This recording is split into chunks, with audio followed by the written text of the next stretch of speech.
সাল পর্যন্ত এখনো পর্যন্ত আমি কোনো প্রমোশনের একই পোস্টে আছি, কোনো প্রমোশন পাইনি। প্রমোশন হওয়ার জন্য যে যে ক্রাইটেরিয়াগুলো পূরণ করার কথা, যেমন আমাদের চাকরি স্থায়ীকরণ, সিনিয়র স্কেল পাস করা, ডিপার্টমেন্টাল এক্সিকিউশন পাস করা। মূলত এখানে যে টপিক এই বাংলায় বৈষম্যের ঠাঁই নেই, এখন মূলত বৈষম্যটা কোন জায়গায় করা হয়েছে? বৈষম্যটা করা হয়েছে আমাদের এই যে সুপারডোমিনারি তত্ত্বাবধায়ক সরকার আসার আগে উপদেষ্টা প্রধান উপদেষ্টা আমাদেরকে যে আশ্বাস দিয়েছিলেন যে 7,500 পোস্ট ক্রিয়েট করে সেখান থেকে আমাদেরকে সহকারী অধ্যাপক পদে পদোন্নতি দেওয়া হবে। এবং আমরা ফিট লিস্টে ছিলাম, 31 BCS পর্যন্তই এই ফিট লিস্টটা করা হয়েছিল। সেটা শুনেই 7,500 জনের মধ্যেই আমরা ছিলাম, ফিট লিস্টে ছিলাম। কিন্তু যখন এই ফিট লিস্ট থেকে দেখা যাচ্ছে 3টা পেজে লোকদের নাম পাঠানো হয়েছে সিরিয়াল পাঠানো হয়েছে, সেখান থেকে 3টিও পেজেও আমরা 490 জন লাভ করে প্রায় 490 এই বার্ষিক যাওয়ার কারণে এখন সুপারনিউমারি পোস্ট ক্রিয়েট হচ্ছে 7,500 পোস্ট ক্রিয়েট করার কথা ছিল। এখন এর মধ্যে যদি আমরা ঢুকতে না পারি তাহলে আমাদের আর কোনো সম্ভাবনা নেই। আর এই চাকরি জীবনে আমরা সরকারি অধ্যাপক পদে আমরা মনে হয় না পাবো, কারণ অনেক বছর পরে কিন্তু সুপারনিউমারি পোস্টটা ক্রিয়েট করা হলো। এটার বর্তমান সরকারের কাছে আপনাদের কি দাবি রয়েছে এখন? এটাই দাবি যে ফিট লিস্টটা করা হয়েছিল সেই ফিট লিস্ট অনুসারে আমরা এই বাকি যে কজন শুধু বাদ করে যাচ্ছি তাদেরকে জন্য অবশ্যই আমাদেরকে ইনক্লুড করে নেওয়া হয় এই সহকারী অধ্যাপক পদে। আমরা যেন আমাদের সেই সেবাটা ঠিক মতো দিতে পারি। আমি আজকে 11 বছর মেডিকেল অফিসার পদেই কাজ করে যাচ্ছি। আমার যারা কলিগ ছিল, যাদের সাথে আমি ঢাকা মেডিকেল, সোরাদি মেডিকেল, মুগদা মেডিকেলে কাজ করে আসছি, তারা দেখা যাচ্ছে ওই লিস্টে চলে গেছে, অথচ আমি থাকার পরেও বাদ করে গেলাম। এটা নিয়ে আমি কিভাবে কাজ করবো এই মেডিকেল অফিসারের পদে, একই পদে পদে আমাকে কাজ করতে হবে। এখন আপনার সঙ্গে কি বৈষম্য হয়েছে যদি বলবেন?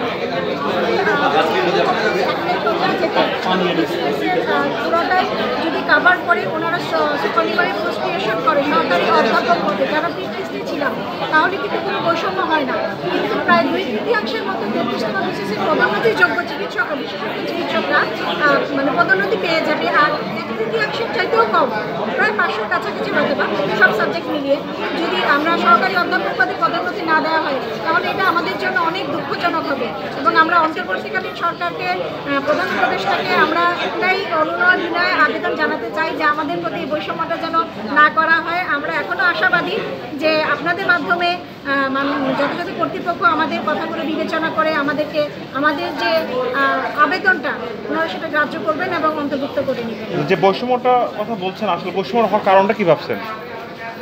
বৈষম্য হওয়ার কারণটা যেটা আগেই বলা হয়েছে, হয়তো বা কোনো একটা টেকনিক্যাল কারণেই এই সংখ্যাটা বাদ করেছে। কারণ 2024-এ যে হালনাগাদকৃত যে ফিট লিস্ট, সেখানে কিন্তু 7,500 নাম ছিল, কিন্তু যেখান থেকে পর্যায়ক্রমে একটা ডিজি হেলথ থেকে বলে মিনিস্ট্রি যেখান থেকে যেখানে যাওয়ার কথা সেখানে হয়তো বা টেকনিক্যাল কোনো কারণে নাম বাদ করেছে। আমরা তো আসলে ওরকমটা আমরা জানি না, কারণ এটা তো ইন্টারনাল বিষয়। তো সেক্ষেত্রে হয়তো বা টেকনিক্যাল কারণে বাদ করেছে সংখ্যাটা, যার জন্য এই একটা বিশাল একটা বৈষম্য সৃষ্টি হচ্ছে। তো আমরা এখনো আশাবাদী যে হয়তো এটা কেটে যাবে, অন্ধকার কেটে যাবে, আমরা আশার আলো দেখতে পাবো। আপনার কি বিষয়ে কি বলবেন? হচ্ছে যে আমরা কদিন বাঁচছি বা আমাদের চাকরির মেয়াদকাল হবে, আমাদের তো অর্ধেক মানে চাকরির বয়স বেশি হয়ে গেলে একটা প্রমোশন পাইলাম না। কিন্তু অনন্য ক্যাডাররা অলরেডি 2 থেকে 3টা প্রমোশন পেয়ে গেছে। একবার এই জটলা আনতে কত মিটিং মিছিল করে, কত আন্দোলন করে এই সুপারনিউমারি পোস্ট ক্রিয়েট করা হয়েছে। এটা যদি আমরা মিস করি তাহলে এই ট্রেন মিস করছি, আমরা আর সামনে কিছুই হবে না, সামনে আশা করতে পারি কিছুই হবে না, হয়তো বা আমাদের এভাবেই চলে যেতে হবে। আমি দেখবো যে আমার সামনে আমার ছোট যে মেয়েটা কদিন আগে পাশ করছে, সে আমার চেয়ে বস হয়ে যাবে, আর আমি হচ্ছে এভাবেই বলছি। এটা একটা বৈষম্য শিকার।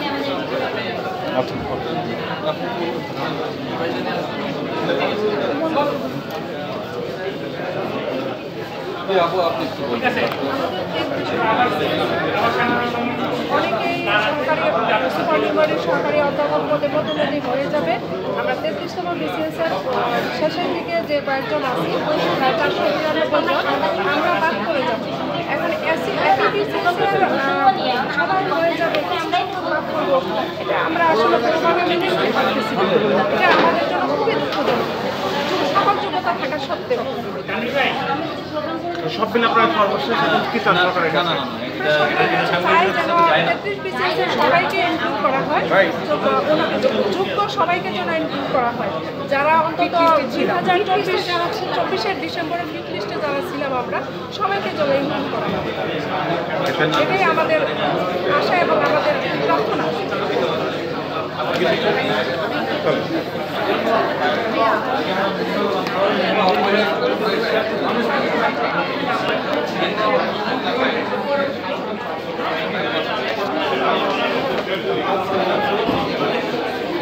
সুপার নিউমারি সহকারী অধ্যাপক পদোন্নতি এবং যথাসময়ে আবেদনকৃত সর্বশেষ ফিটনেস 2024 এ থেকেও পদোন্নতি থেকে বঞ্চিত হওয়া 33তম বিসিএস স্বাস্থ্য এর বৈষম্যের শিকার বিশেষজ্ঞ চিকিৎসকবৃন্দ।